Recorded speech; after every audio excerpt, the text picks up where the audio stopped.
जय हिंद। जैसा कि पहली वीडियो में आप जान चुके हैं लेखक जी के परिचय के बारे में, है ना, जो आपको बालकृष्ण भट्ट थे।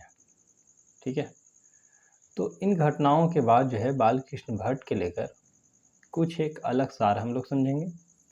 इस बालकृष्ण भट्ट के द्वारा कुछ और टॉपिक में हम लोग कुछ ध्यान देंगे।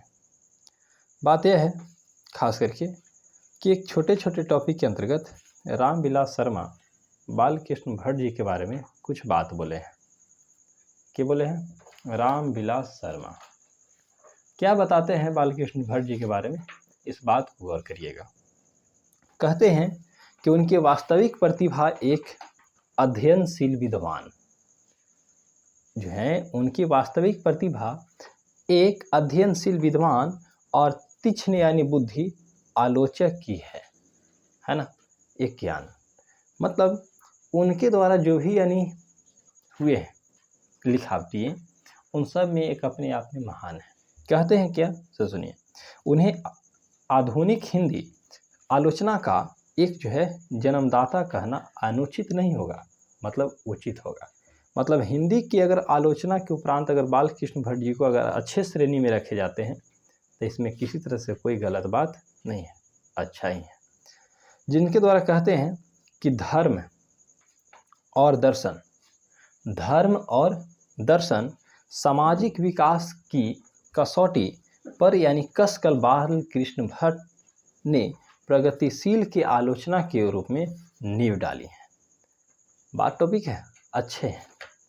बात यह है कि धर्म के लेकर और एक दर्शन के लेकर जो हैं बालकृष्ण भट्ट जी बहुत ही अच्छे विचार किए हैं। मतलब सामाजिक विकास की कसौटियों पर ज़्यादा से ज़्यादा जो है जोर दिए हैं, है ना। इनके हम लोग लेखक परिचय के अंतर्गत भी समझे थे, और इस लेखक परिचय के बाद अब हम लोग ये समझ रहे हैं कि रामविलास शर्मा जी के द्वारा उनके जो गुण नजर आया वो जो है बात जाने। इसी तरह से हम लोग कुछ इनके सार में समझते हैं, एक अलग ही टॉपिक जिसमें हमें परिचय के अंतर्गत ही है, पर इस परिचय के अंतर्गत हमें यह चीज़ को सीख मिलेगा कि हाँ, कहाँ से किस तरह से ऑब्जेक्टिव निकाले जा सकते हैं और मेन टॉपिक कहाँ से क्या किस चीज़ पर प्रस्तुत की जा सकती है। चलिए ध्यान दीजिएगा, एक रीडिंग के रूप में करिएगा। बालकृष्ण भट्ट एक आधुनिक हिंदी के गद्य, ध्यान दीजिएगा, बालकृष्ण भट्ट आधुनिक हिंदी के जो है यानी गद्य के आदि निर्माताओं का एक नायक रचनाकारों में एक है। मतलब जो बालकृष्ण जो भट्ट हैं ये हिंदी के गद्यकार हैं, हिंदी के क्या है, गद्यकार, और इन आलोचनाओं में से एक हैं। अच्छे हैं, कैसे अच्छे, किस रूप में हैं, आगे चलिए। वे भारतेंदु युग के, ध्यान दीजिएगा, आपसे ऑब्जेक्टिव पूछेगा कि बालकृष्ण भट्ट किस युग के कवि थे, तो यहाँ पे यही बात को बताना होगा कि भारतेंदु युग के कवि थे, है ना। तो वही बात को यहाँ से समझिए। वे भारतेंदु युग के प्रमुख साहित्यकारों में से एक थे। बालकृष्ण भट्ट जी उस समय और लेखक थे, ये एकलौता न थे, और थे, लेकिन उसमें से ये भी अच्छे माने गए। कहते हैं वे हिंदी के प्रारंभिक युग के प्रमुख और महान पत्रकार, निबंधकार तथा हिंदी की आधुनिक आलोचनाओं की प्रवर्तकों के अग्रणीय हैं, मतलब आगे रहने वाले व्यक्ति हैं बालकृष्ण भट्ट जी। कहते हैं उन्होंने आधुनिक हिंदी के साहित्य को अपनी प्रतिभाशाली जनधर्मी माने। क्या माने? जनधर्मी। इन तथ्यों के आधार पर आपको कुछ सार पता चलेगा। क्या जान रहे हैं? अभी के फिलहाल में आप दो चीज़ पढ़ चुके हैं, बालकृष्ण भट्ट जी गद्यकार रह चुके, दूसरा ये पढ़ चुके हैं कि सामाजिक चीज़ पर ज़्यादा जोर दिए हैं, जो भी लिखे हैं समाज के लेकर लिखे हैं। तीसरा ये चीज़ जो है इसमें इन्वॉल्व किया गया कि भारतेंदु जो युग था उस युग के अंतर्गत बालकृष्ण भट्ट जी एक कवि थे, अच्छे थे, गद्यकार। कहते हैं व्यक्तित्व और लेखन से एक नवीन धरातल व्यक्तित्व और लेखन लिखने से जो है खास करके एक नवीन धरातल के रूप में आगे बढ़े, जिसके द्वारा जो है खास कर कहते हैं कि नवीन दिशा और नया जो है रूप और मनास दिया। यानी एक ऐसे रूप में ढल गए और ऐसे रूप में जो है समाज का निर्माण करते गए जिसमें सभी लोग इनके बारे में अच्छे ही बोल रहे थे। ठीक है, कहते हैं निश्चित के रूप में निश्चय ही इस महत्तर यानी युगांतरिक यानी कार्य में जो है एकांकी नहीं थे। कहने का मतलब है कि उस युग में बालकृष्ण भट्ट जी एकलौता नहीं थे, है ना, उसके अलावा और थे। जैसे स्वयं भारतेंदु हरिश्चंद्र जी अच्छे थे, जो है प्रताप नारायण मिश्र वो भी अच्छे थे, प्रेमधन अच्छे थे, राधाचरण जो है वो भी अच्छे थे, गोस्वामी राधाचरण गोस्वामी मतलब भी अच्छे थे। उस युग के अंतर्गत और लेखक थे जो अपने आप में महान थे, जिनमें से कुछ लेखक के नाम बताया गया बालकृष्ण भट्ट जी को छोड़कर। दोबारा रिपीट कर रहे हैं, भारतेंदु हरिश्चंद्र, प्रताप नारायण मिश्र, प्रेमधन, रामचरण गोस्वामी जैसे जो है अनेक जो है महान साहित्यकार थे। अनेकों जो है महान साहित्यकार थे और उन्हीं सब में से एक बालकृष्ण भट्ट जी थे। कहते हैं क्या, से सुनिए, उनके साथ ये सब थे, तभी तो कहा गया इन सब का असर जो है बालकृष्ण जी पर पड़ गया। तो प्रेरणा के रहे भारतेंदु हरिश्चंद्र रहे, है ना, ये आपको टॉपिक पहले बता चुके हैं।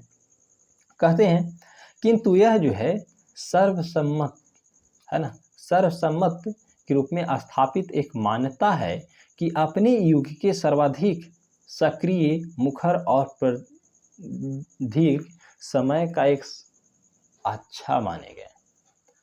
मतलब जब ये बालकृष्ण भट्ट जी थे उस वक्त कि जो है इनका कुछ बोल बाल कुछ और अच्छा रह गया, जिसके दरमियान इनको पूरा तरह से सुदृढ़ और निष्ठा के साथ तेजस्वी लेखन द्वारा जो है साहित्य की सेवा करते हुए एक अच्छे समर्पित माने गए।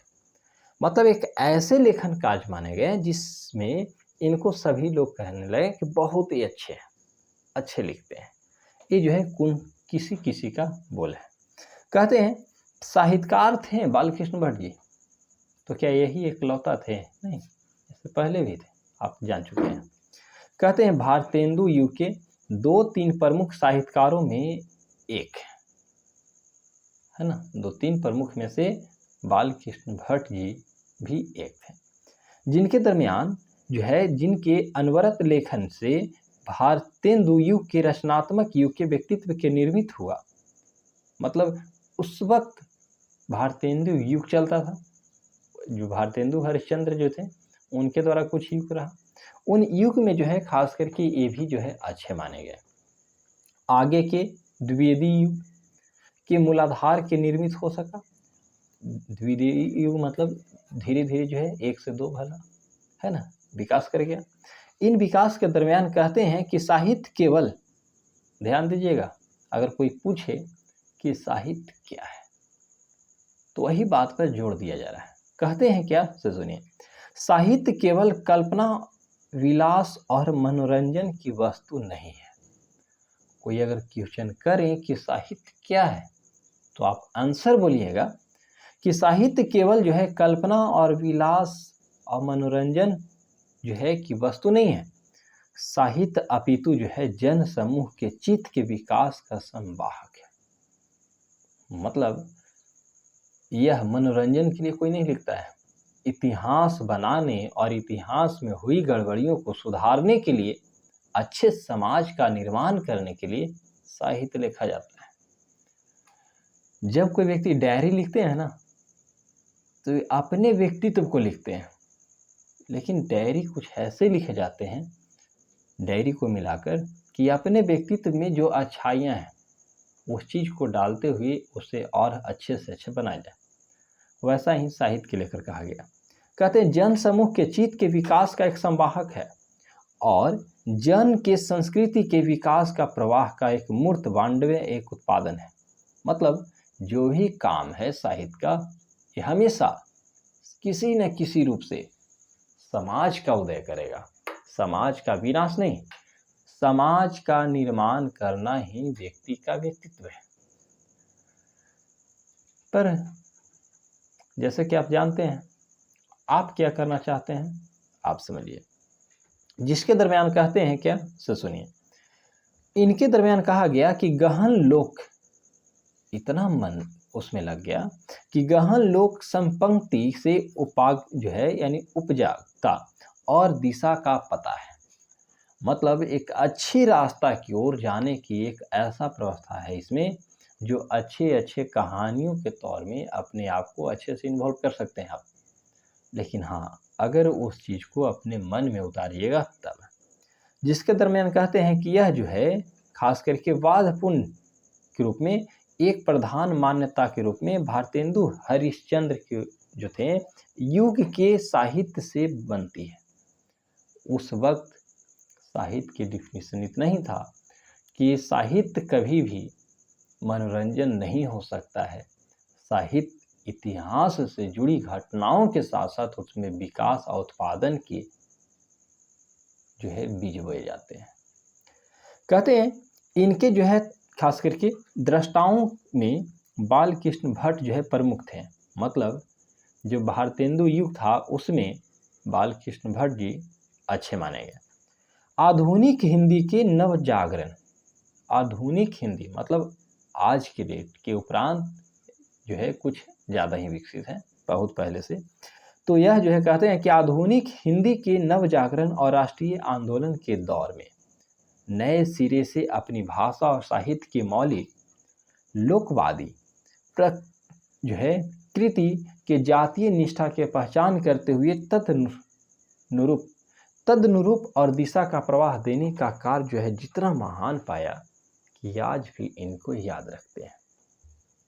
महान लेखकों में से ये भी एक अच्छे लेखक है। अपनी रचना, ध्यान दीजिएगा कि अपनी रचनाओं के जो है परिस्थितियों द्वारा संपन्न किया गया भट्ट जी का विशेष स्मरणीय रहा। कभी भी ये ज़्यादा गलत नहीं लिखे, एक ऐसे चीज़ लिखें जिससे समाज में कुछ अच्छा हो। कहते हैं क्या, अब उस पर जोड़ देते हैं हम लोग। टॉपिक ये है, हम लोग पढ़ चुके हैं कि बाल कृष्ण भट्ट जो हैं एक गद्यकार रहे, है ना, गद्य लिखते थे। कुछ गद्य के अंतर्गत नाटक रहा, प्रहसन रहा, निबंध रहा, है ना, उपन्यास रहा। तो कहा जाता है ऑब्जेक्टिव से अगर पूछ दे कि बाल कृष्ण भट्ट क्या थे, तो बताइएगा गद्यकार थे। गद्यकार थे, कहते हैं क्या, से सुनिए। अपनी अभिरुचि, मानस और प्रतिभा से जो है अपनी रुचि, मानस और प्रतिभा से, रुचि अलग होते हैं, परिवेश अलग होते हैं, प्रतिभा अलग होते हैं, सभी का अगर मिला दिया जाए तो व्यक्ति का व्यक्तित्व की पहचान होता है। कहते हैं कि अभिरुचि, मानस और प्रतिभा से, परिवेश और यथार्थ से संपूर्ण मतलब पूरा जो है सरोकार जो है लेखक एक पत्रकार रहे। यानी अभिरुचि एक अपने आनंद रूप में चुने, मानस एक मन की व्यथा किए, प्रतिभा इसमें अच्छा जो है विकास रहा, परिवेश चारों ओर के जो है क्षेत्र के रूप में जो भी चलता था एक आसपास की घटनाओं में, उन घटनाओं को जो है एक यथार्थ यानी जो है सत्य की निष्ठा से अपना जो है साहित्य लेखन कार्य करते थे। हो सकता है कि कुछ उसमें त्रुटियां हो, लेकिन अपना आधार पर वो जो भी करते थे सही नहीं किए होंगे। कहते हैं क्या, से सुनिए। कहते हैं उनके गद्य की भाषा और कला की जड़ें भी परिवेश और यथार्थ में ही थी। समझे, मतलब एक ऐसी परिस्थिति जो अपने वातावरण में वो देखते थे और एक ऐसी परिस्थिति जो सत्य के रूप में रहता था, उसी पर जो है इन्होंने अपना जोड़ देते थे। जिसके दरमियान कहते हैं क्या कि लोक व्यवहार के उपरांत बोल चाल, यहाँ से जो है टॉपिक समझिएगा। लोक व्यवहार जो है खास करके बोल चाल, बातचीत और अभिव्यक्ति में मूर्त भाषा और कला के उनके गद्य का एक कलेवर बन जाती है। एक ऐसा टॉपिक वो चुनते थे जिसे लगे कि पढ़ते समय कुछ सीख रहे हैं। ये नहीं पढ़ रहे हैं, पत्ते न चला क्या पढ़े, है ना। ये अपना ऐसा टॉपिक को चुनते थे जिसे दूसरे को पढ़ने में आनंद भी आए और आनंद के साथ साथ सीख भी मिले, है ना। ये टॉपिक जो है वैसा ही अपना आधार पर वो चुन कर लिखते थे। कहते हैं क्या, से सुनिए। वह नव जागरण के उपरांत स्वाधीनता संघर्ष के दौर था। नव जागरण के उपरांत स्वाधीनता संघर्ष का दौर था। उस वक्त बड़ी कम लेखन व्यक्ति होते थे, अगर होवो करते थे तो बहुत ही अच्छे होते थे। आज के डेट में भी व्यक्ति लिखते हैं, लेकिन अब जो है ना ज़्यादा फिल्म लिखते हैं मानते हैं, लेकिन आज के डेट में फिल्म बिकते हैं। जैसे कि आप समझते होंगे कि जितना फिल्म देखना लोग पसंद करते हैं उतना पढ़ना कहाँ। एक आध वहीं सही तरह से कोई कहानी, टॉपिक या कविता किसी व्यक्ति को याद होता है, बहुत संघर्ष करने के बाद ही होता है। कहते हैं क्या, से सुनिए। संघर्ष का दौर था जिनमें जो है भीतरी और बाहरी, स्वदेशी और विदेशी शक्तियों से टकराव था। उस वक्त इनका सोच क्या था, ताकि भारत के अंतर्गत कुछ नया चीज का विचार हो, एक ऐसा चीज जिसमें हमारा सभ्यता खो न जाए, एक ऐसी शक्ति जिस शक्ति में हम लोग एक दूसरे से बंधे रहे। ऐसा टकराव के बावजूद भी ये अपना जो है इस तरह से परिवेश को ढूंढते थे जो अच्छा लगे। कहते हैं क्या कि शक्तियों के टकराव और संघर्ष की जो है जागरूक के रूप में गद्य लेखक की नियति थी। जो भी नियत करते थे, जो भी यह लिखते थे, वह लिखावटी में अपने आप को अलग अलग परिस्थिति के आधार पर चुनकर लिखते थे। कहते हैं क्या, से सुनिए। यह टकराव और संघर्ष बालकृष्ण भट्ट जी के लेखन में आंतरिक दृष्टा मतलब अंदर के कठोरता जो है तेज और तेवर बनकर उभरता था। लिखते हुए व्यक्ति ढेर जो है ना सो जाते हैं, ढेर पढ़ते हुए सो जाते हैं, ढेर सुनते हुए सो जाते हैं। और सोचने वाला बात यह है कि जिनको अगर ये नहीं है तो समझिए कि उनके लिए मतलब कहा जाए तो सीधा सीधी बात बोलने के उपरांत कह सकते हैं आप कि जिनका अपना दिमाग न है और किसी दूसरे के बताए हुए रास्तों से ज़्यादा नहीं चलते हैं। इसलिए कुछ ऐसे बनिए जिससे दूसरा कोई को ज़्यादा बताने की ज़रूरत ना पड़े, अपने आप में जो है कुछ अच्छे ढल जाए। कहते हैं कि जो है बनकर जो है उभरते रहें, और ख़ास करके ये कितनों दृढ़ता यानी अपने अंदर की मजबूती और तेज अपने आप में जो है हमेशा रहें। तेज कहने का मतलब है कि काम करते हुए आलसीपन ना आना, और तेवर हमेशा अपने आप में जो है ना मतलब गुस्सा टाइप में रहते थे। ना आज हम ये टॉपिक कर देंगे, आज हम ये क्लियर कर देंगे, ऐसे जो है अनकर उभरता था। कहते हैं बालकृष्ण भट्ट जी कि हिंदी प्रदीप में पूरे अधूरे अनेक जो है उपन्यास लिखे हैं। कुछ पूरा भी लिखें, कुछ अधूरा भी लिखें। तो क्या जो पूरा लिखें और जो अधूरा लिखें इसमें क्या रहा? अरे लिखे तो ना, अगर आप पढ़ते हैं और पढ़ाई में अगर आप आधा आधा भी पढ़ते हैं तो बहुत कुछ है, अगर आप पूरा पढ़ जाते हैं तो भी बहुत कुछ है। लेकिन दोनों में अगर बात बोला जाए तो आपको कौन अच्छा लगता है? अब हम तो यही कर सकते हैं कि आपको जहाँ तक हो सके अपना सिलेबस को कवर करने का उद्देश्य होनी चाहिए। कहते हैं नाटक और प्रहसन यानी लिखें, किंतु बात को समझने वाली बात यह है कि अधूरा भी लिखें, पूरा भी लिखें, उपन्यास लिखें, नाटक लिखें, प्रहसन लिखें, निबंध लिखें। इन निबंध की अपने विद्या के उनका एक अभी जो है सौदिक के रूप में एक लेखन पूरी तरह से शक्ति और सामर्थ्य के रूप में वैभव जो है उनका व्यक्तित्व अच्छा रहा। इन अच्छे परिस्थिति के रूप में खास करके कहते हैं क्या, से सुनिए। सामायिक समस्याओं पर जो सामायिक मतलब जो सामाजिक जो है समस्या, उस सामाजिक समस्याओं पर जो है उन्होंने जमकर लिखा। आज के डेट में समाज के बारे में बड़ी कम। अब ऐसा समझिए, एक छोटा सा बात है, अगर कोई के घर में एक फंक्शन हो जाए, शादी हो जाए, तो आज की डेट में सामाजिक गाना नहीं बजते हैं। एक ऐसे गाना बजते हैं जैसे लगता है ना कि वो घर में शादी या फिर फंक्शन नहीं, कुछ अलग ही क्रिया हो रहा है। ढेर ऐसे हैं जो गाना का भी एक चॉइस उस स्थिति के परिस्थिति के आधार पर नहीं चुन पाते हैं।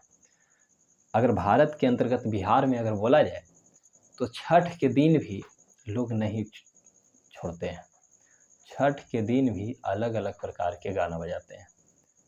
तो मेरा व्यक्तित्व ये हम कह सकते हैं कि आप अलग दिन अलग तरीक़ा से सुन लीजिए, लेकिन धर्म के अंतर्गत या फिर किसी भी एक समाज के अंतर्गत गलत चीज़ का निर्माण ना करिए। अगर आप सही बना नहीं सकते हैं तो किसी को बिगाड़ने का भी आपका हक नहीं है।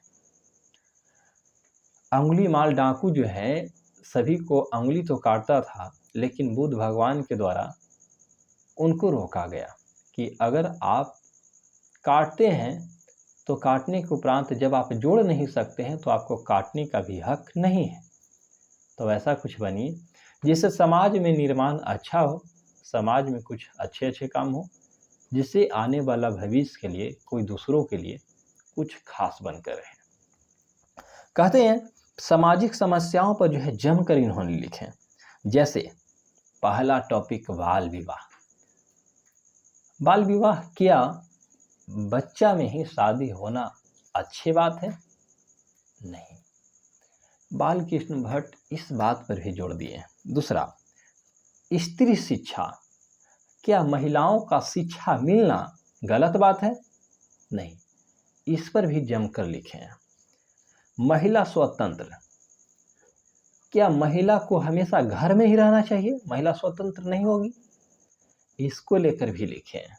सोच लीजिए, बात यह है कि एक ऐसे मेन टर्म जिससे समाज में उदय, विकास, भावना हो, गलत नीतियों का जो है अवलोकना न चले। राजा प्रजा। क्या राजा जो है हमेशा प्रजा को दुख देगा?